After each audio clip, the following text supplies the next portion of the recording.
Ako si Don Anastasio, o kilala sa bansag na pangalan, Pilosopo Tasio. Dito sa Sanjay, dalawa ang pagkakakilanlan ng aking pagkatao.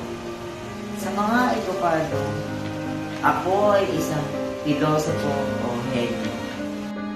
Talang, kilala naman ako bilang isang balik sa mga taong pinagkait ang edukasyon. Siguro hindi lang nila nauunawaan ang aking mga sinasabi. Nagmula ako sa mayamang pamilya. Nag-aral ako ng filosofiya. Ngunit, ako ay pinahinto sa pag-aaral at minarapat na lamang na magpari ng aking ina.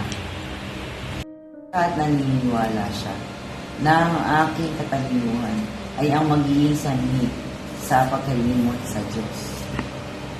Talit na mas pinili kong mag-asawa kaysa magpari.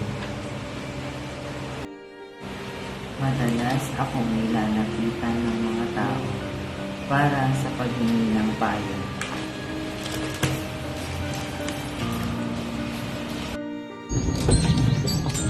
Isang araw, napabisita ang isang binatang si Crisostomo Ibarra sa aking pamamahay.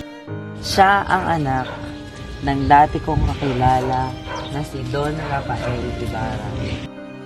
Binisita niya ako dahil gusto niya manghingi ng payo tungkol sa akin, tungkol sa pagpapatayo ng paaralan at iba pang mga bagay.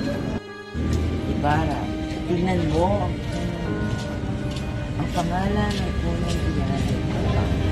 Maliit pa lamang ito na magiging palubos sa kagubatan.